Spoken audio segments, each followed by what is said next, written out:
Good morning, everyone. Thank you for joining. I'm Paco Cheng from NICOS Chinese Health Coalition. Let me share my screen.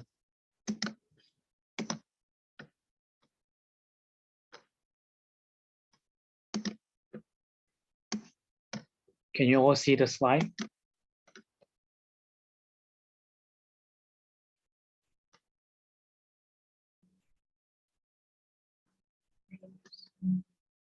Yes, we can see.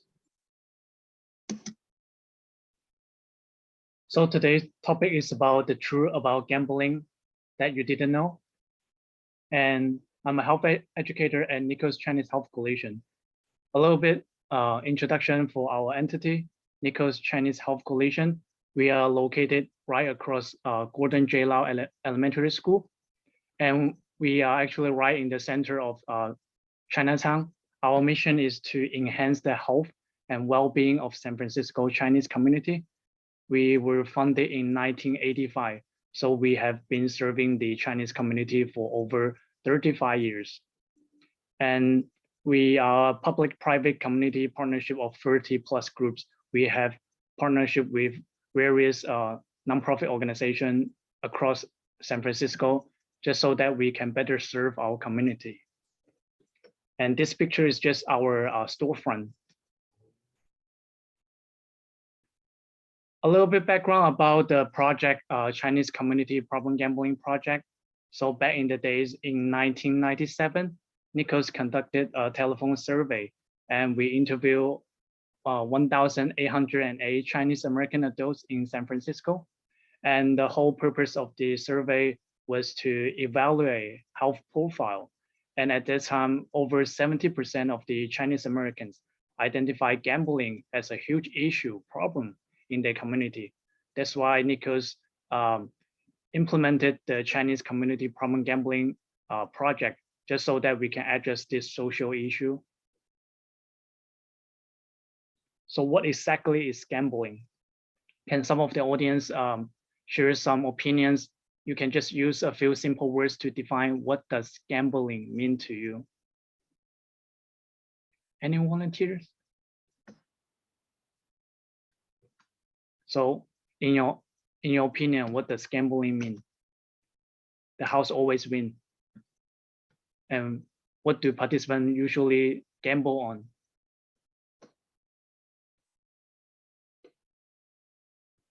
They will gamble on money, right? So here we have a really specific definition for gambling. Gambling refers to any game of chance or skills that involves a financial risk. So here we have some gambling activities, such as people can play on table games, such as blackjack or pai gao. And this is cockfighting, which is also called rooster fighting. But it is considered illegal in the United States. But in developing countries such as China and Philippines, animals fight is actually really common, especially in rural areas. But remember, in United States, any animals fighting is considered illegal. And football or sport betting is actually becoming really famous, popular as an at-home gambling activities because of the pandemic. And horse racing in California, currently there are about 33 racetracks available in California. And this is a slot machine. Nowadays, because technology is so advanced, people do not necessarily have to go to a casino to play slot machine. They can just simply download an app and then they can play slot machine any time of the day. That's why gambling is becoming really accessible to people. But in the meantime, it's also becoming more dangerous because people can easily get addicted to it. And lottery tickets, Mega Millions. If you ever drive on highway, you might notice that they will have this giant screen telling you that how much money you can win by purchasing lottery tickets. And you can see all these lottery tickets machines in gas station, liquor store, or grocery store.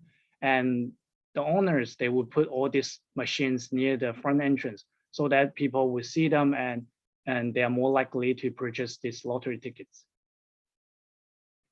And this is mahjong. For those that speak Chinese, I'm sure you have heard of mahjong, or you have seen your family play mahjong.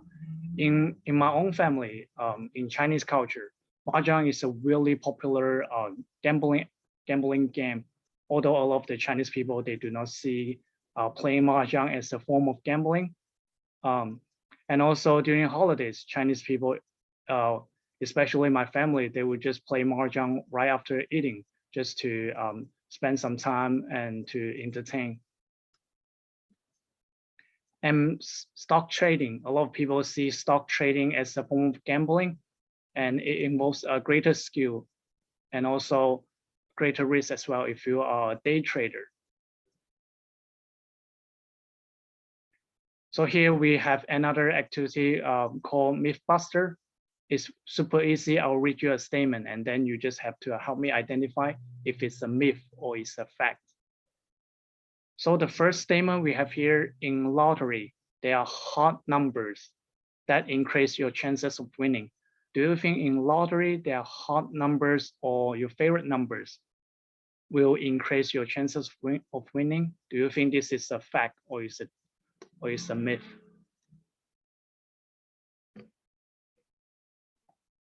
Myth. Does anyone think it's a fact? Okay, I can see all people agree it's myth. You all are smart. So it's actually a myth. In lotteries, all the numbers are randomly sorry. All the numbers are randomly selected. So no matter what numbers you choose, you have the same chance of winning. Even in Chinese culture, Chinese people really like the number 8 because number 8 represents good luck, good fortune. By contrast, number 4 represents death.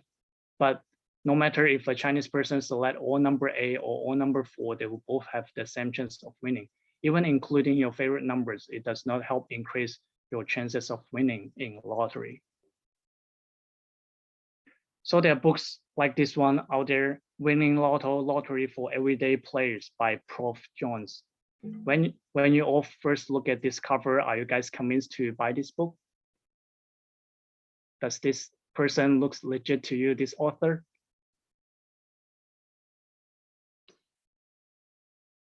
And also, what does the word prof, P-R-O-F, stand for? Does it remind you of a particular word? Right here.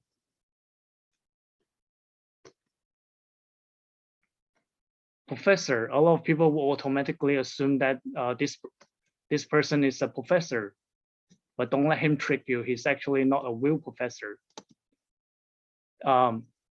This guy gambles for a living. He might be a professional gambler. And also think about this: if this person has the secret of winning the entire lottery, he would keep it by himself, right? He wouldn't be generous and share with the whole world. And also look at this. Why would this person spend so much time writing for a book and also selling for $9.95? It doesn't make sense, right? He will keep the secret, and then he would just win the entire lottery by himself. So don't let him trick you. The second statement we have here: in the long run, the more regular you play in the casino, the more you will lose. Do you think this is a myth or is a fact? In the long run, the more regular you play in the casino, the more you will lose. I see 2 facts. Anyone else? Do you think it's a myth that the longer you stay, the more regular you play, you will have a higher chance of winning? Okay. I will reveal the answer. It's actually a fact, because think about casino. They are not non-profit charitable organization. They have to win money from people who lose money, and also think about all those beautiful lights, fountains. They sometimes offer free drinks, free hotel stays. They have to spend so much money to maintain the operation. That's why in the long run, casino will always win. So what are some tricks that casino do to keep players staying longer? How many of you have ever walked across a casino or have stay in a casino, notice some strategies, tricks that casino do to just keep players staying in the casino longer? Free beverages. Hard to find asset, yes. Anything else? Like free foods?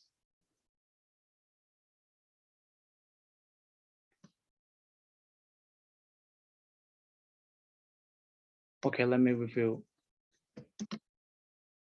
So free drinks, more specifically alcoholic drinks, because when people drink alcohol, they tend to make worse decisions rather than better decisions. And then abstract cash. Casino, they require you to use abstract cash instead of real money like cash, because they want you to use this kind of toy plastic chips and VIP cards, so that you are more likely to overspend, just like people tend to overspend on credit cards, so that you have a hard time keeping track of spending. And no clocks or windows. Clocks and windows are not expensive items, but casino, they refuse to install them because they want to make the players more likely to lose track of time.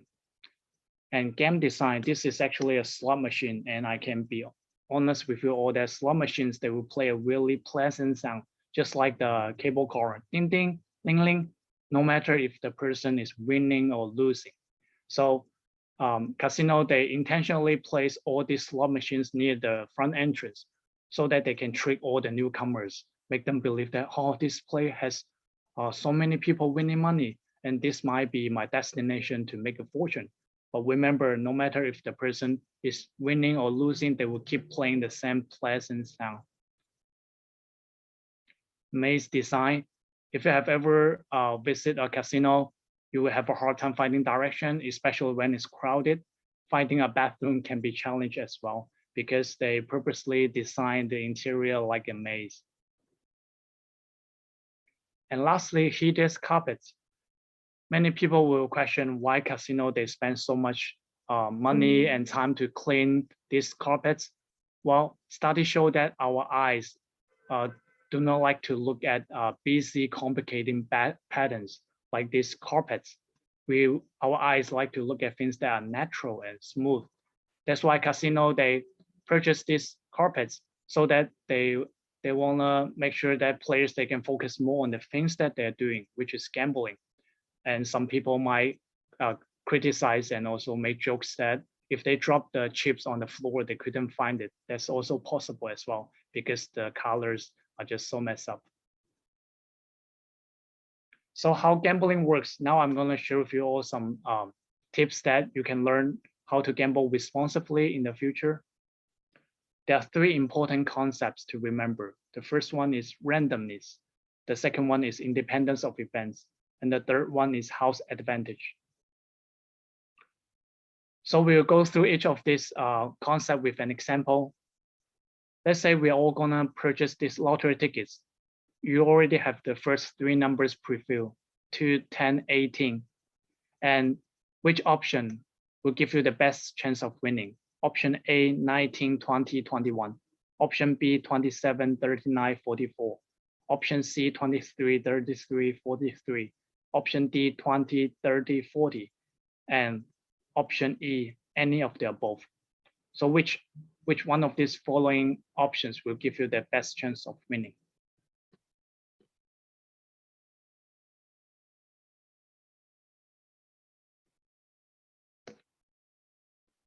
I can see E, any of the above. Any other answers? Does anyone like option A or option B? I can see most people voted, well, actually all people voted option E, any of the above. The correct answer is actually option E, any of the above.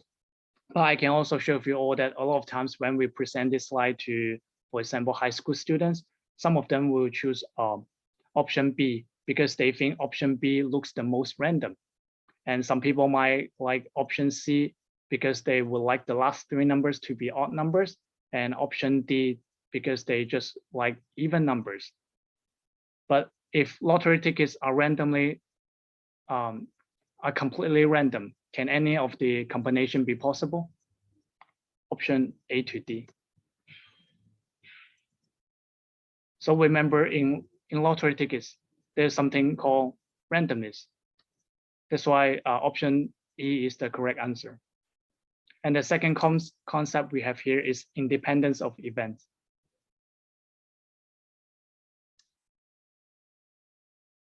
Does a winning liquor store will guarantee the next jackpot winner? Do you think this is true?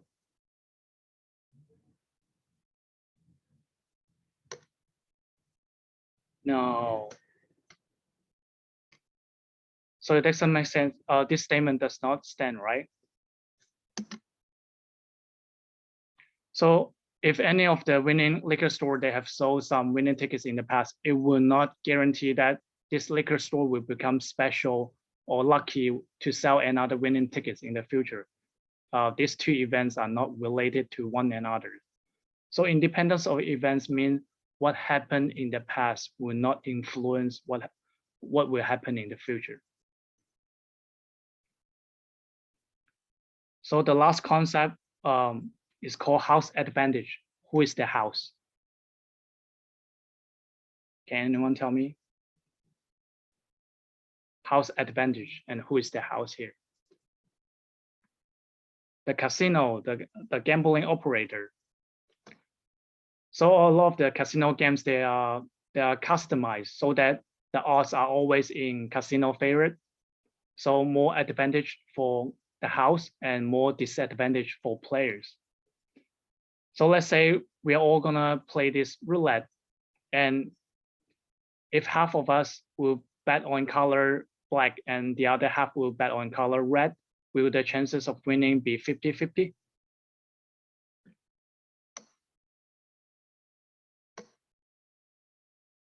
So half of the people will bet on color black and then the other half will bet on color red. Do you think the chance will be 50-50 or more?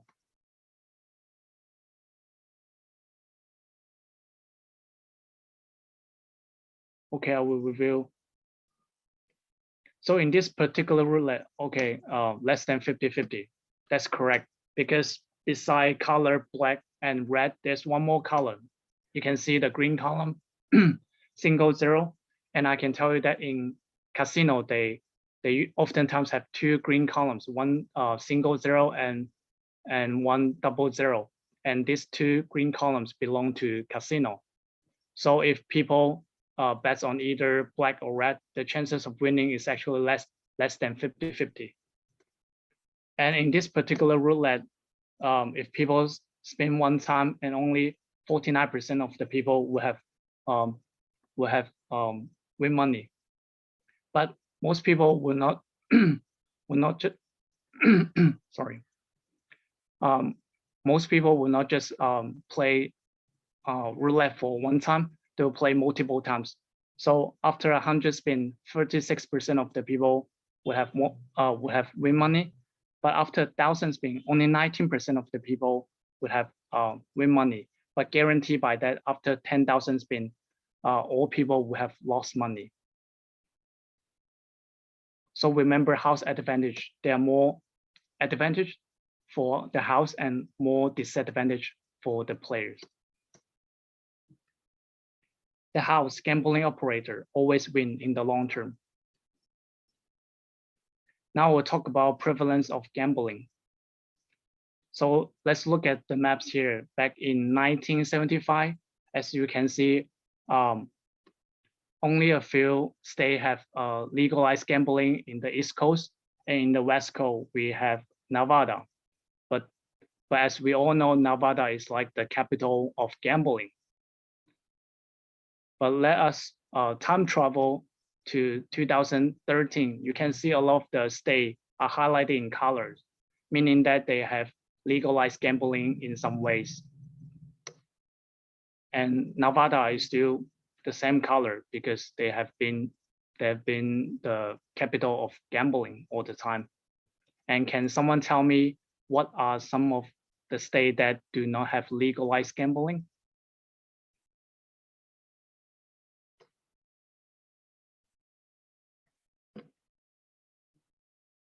Right, Utah and Hawaii. So this is Utah and this is Hawaii. Some people sometimes might question that what state is this? But don't think of this as a state. This is actually Lake Michigan.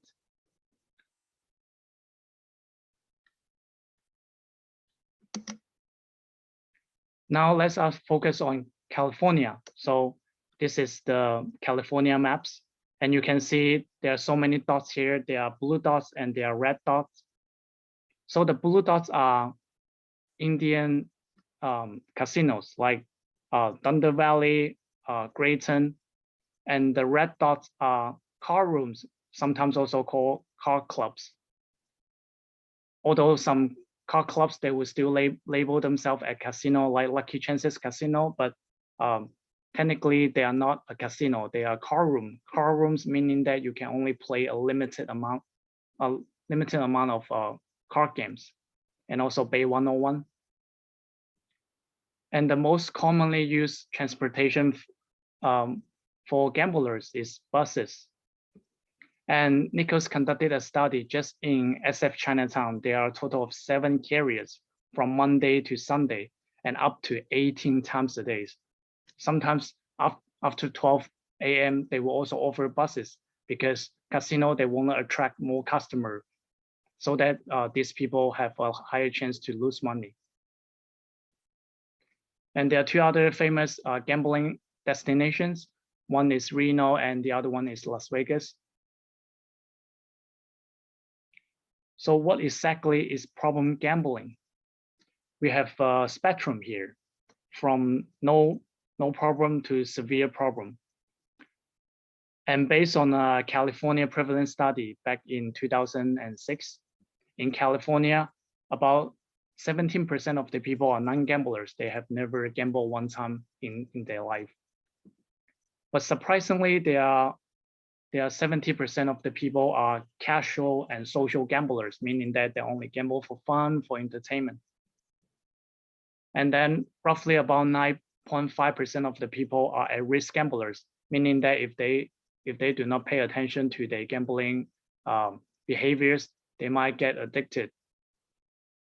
And then about 2.2% of the Californians are problem gamblers. They already have problem gambling. And if they do not seek help, then they might become pathological gamblers, which is the most severe stage. About 1.5% of the Californians are considered pathological gamblers, which is mental health professional can make a diagnosis of it. Some warning signs that I want to share with you all so that you can learn how to identify if a person has gambling problem. So they will need to gamble with increasing amounts of money just to reach the desired excitement. And then when they try to cut down or stop gambling, they will feel restless or irritable.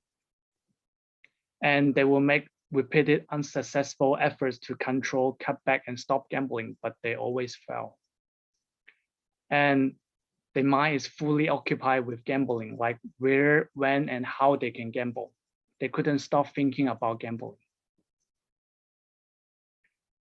And when they gamble, they oftentimes feeling distressed, helpless, guilty, anxious, depressed. And after losing so much money gambling, they will have this stubborn idea that they want to go back to chase back all the losses to get even.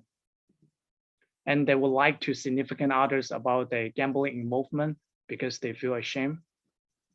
And they would tend to jeopardize or lose a significant relationship, job, or educational or career opportunity because of excessive gambling.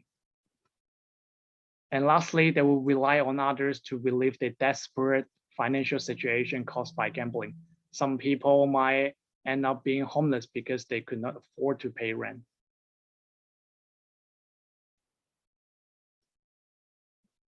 So if you know someone has one of these warning signs, it means that gambling has become a problem. And if you know someone has more than 4 of these warning signs, a mental health professional to make a diagnosis of gambling disorder. Problem gambling and vulnerable populations. Here we have a quote I really like.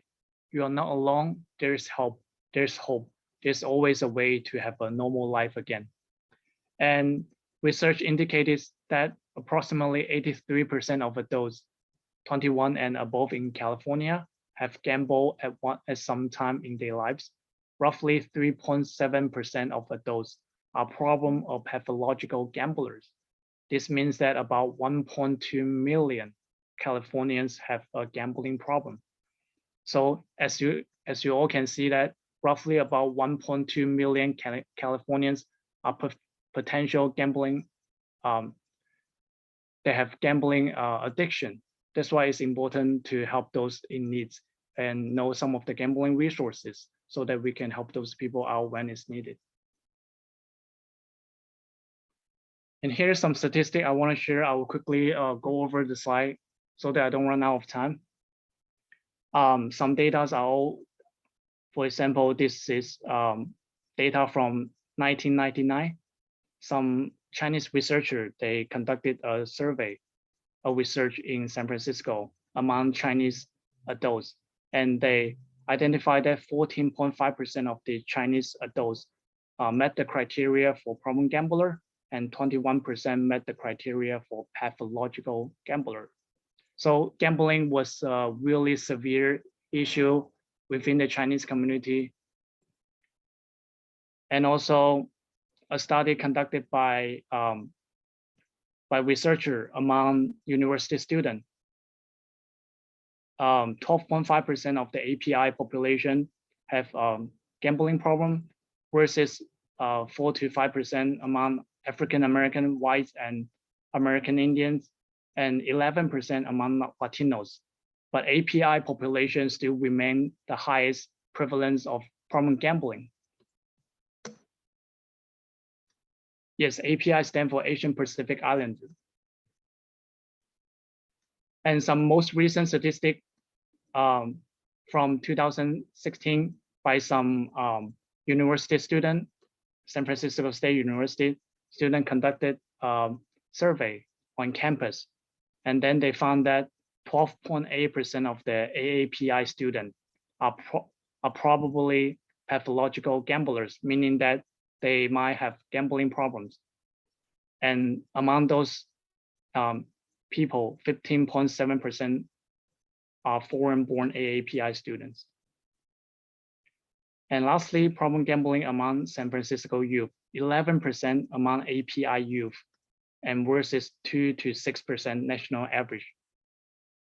So it is a significant difference among API youth in San Francisco.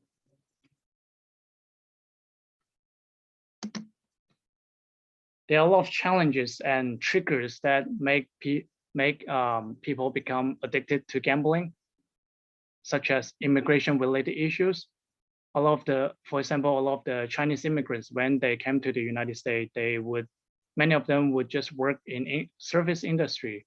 So they will get off work really late, and sometimes they do not find many other ways to relax because of cultural and language barrier. That's why gambling seems to be a good resort for them, because casino, you do not necessarily have to speak English, and some staff can even speak your own language, and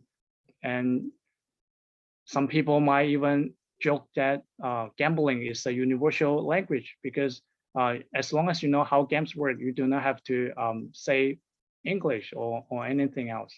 And also cultural acceptance. In Asian cultures, also in Chinese culture, gambling is pretty common. Even in my own family, during holidays, I actually grew up watching my family playing mahjong during holiday, and they also taught me how to play mahjong and poker cards when I was a kid, because they just kind of assumed that playing mahjong or poker games with family is a good way to bond with each other. And also target marketing.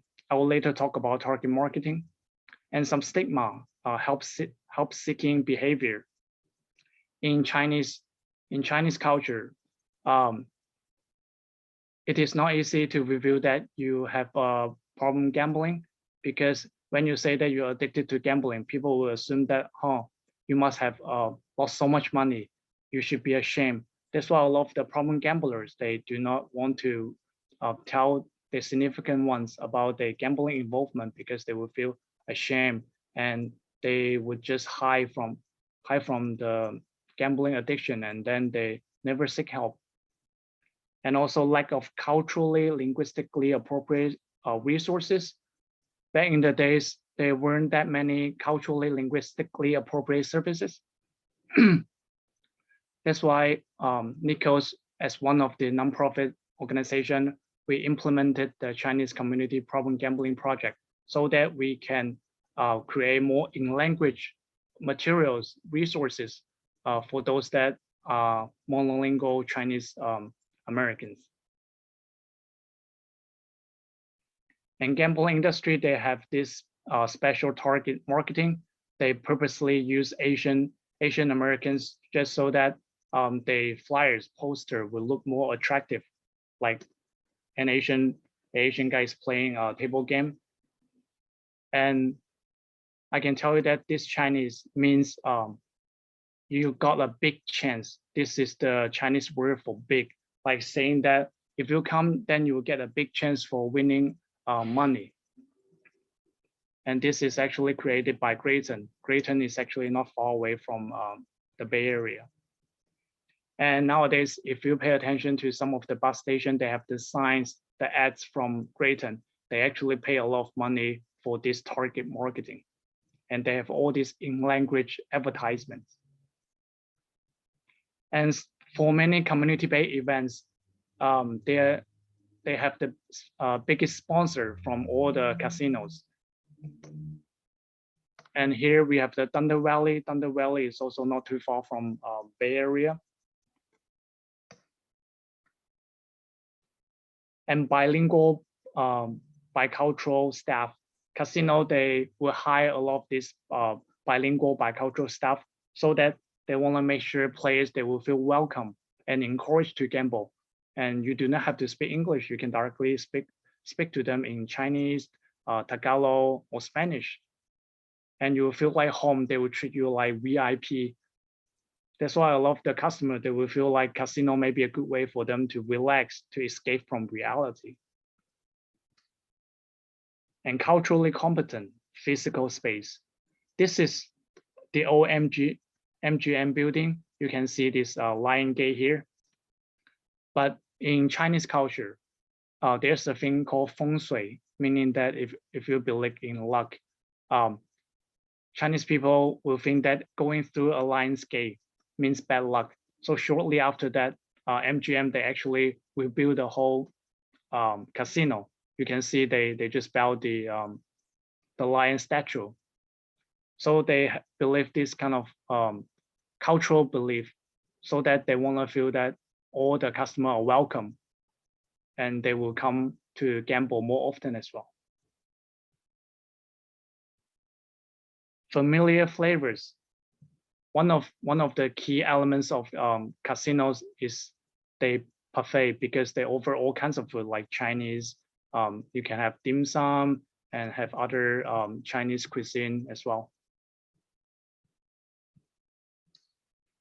And cultivating customer loyalty.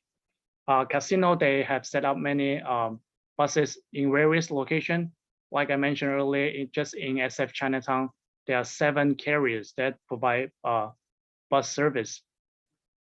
And this is like an in-language bus advertisement.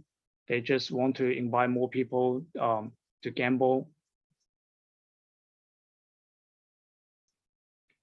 And some problem gambling prevention tips, so that you can learn how to avoid gambling excessively. So we should learn the facts. Like I mentioned, 3 important concepts to remember: randomness, independence of events, and house advantage. And you should always set a money and time limit. and leave credit and debit cards at home. Avoid borrowing money, because when you start borrowing money, you will just borrow more and more.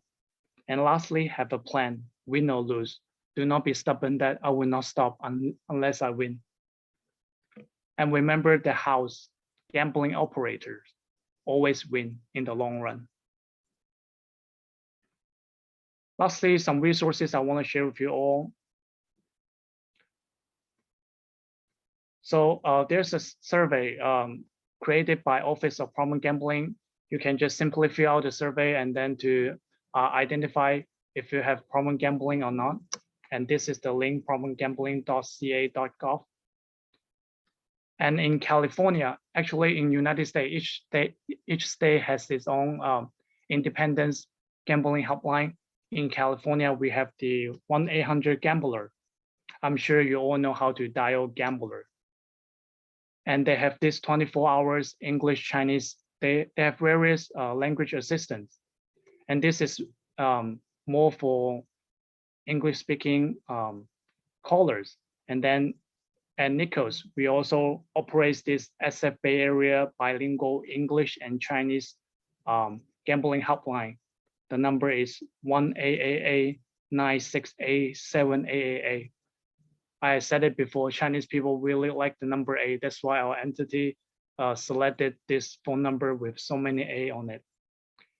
And also in California, there's a program called CalGET.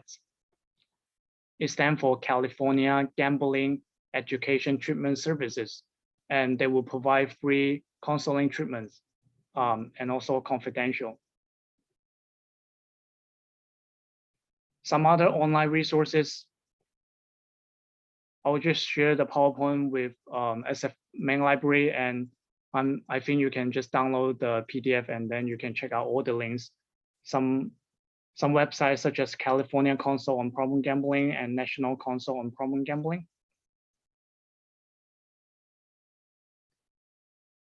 And also self-exclusion, self-restriction form. At NICOS, we also assist clients with self-exclusion and self-restriction forms.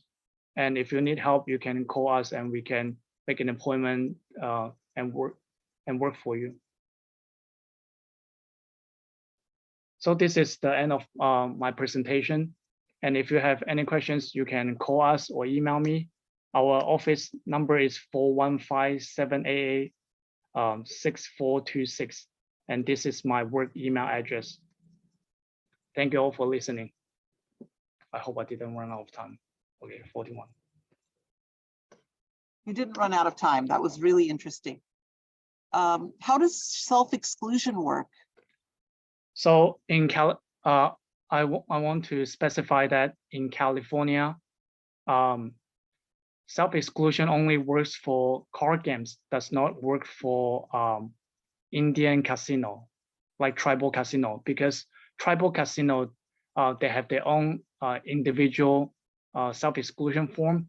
You will have to go through each individual Indian casino, but for card games in California, they have the standardized self-exclusion form. As long as you fill out the standardized self-exclusion form, that it will apply to all card games. Oh, sorry, card rooms. Also, you had another announcement you wanted to share? Oh, yeah. So NICOS Chinese Health Coalition, we have this annual health fair event. I will just share the flyer. 1 minute.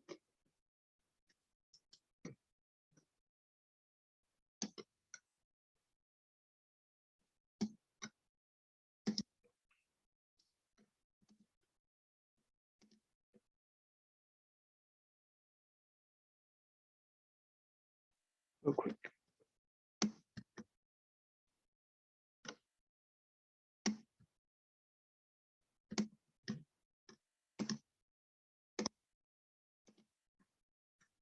So we have the Chinatown Community Health Fair. You all are welcome. It's free. It's taking place on October 22nd from 10 to 3. And it's Chinatown YMCA. You can get all this free health screening. such as blood glucose, blood pressure, bone density, dental, vision, and for vaccine, we have COVID and flu shots as well. Plus, you can also have access to many online workshops as well. Can you all see the flyer? Yes, thank you.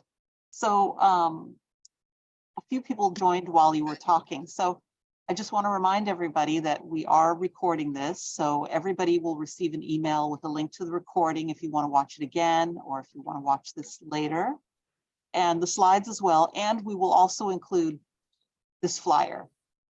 So you'll get all that information later this afternoon. That was very interesting.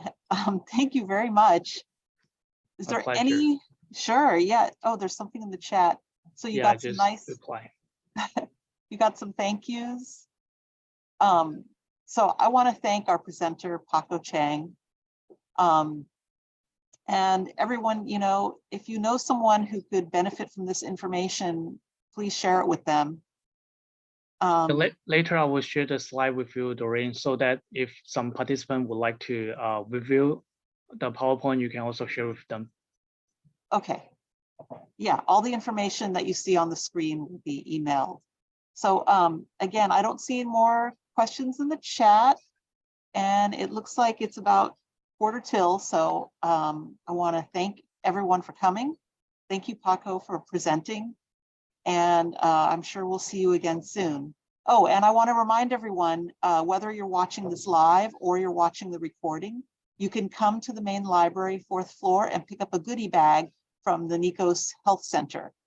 And that's free for everyone. So we will have, we'll have them at the business and science desk. You can just come and ask for that. Okay, well, thank you, everyone. I want to wish everybody a good day and a good afternoon. And thank you, Paco, for presenting this today. My pleasure.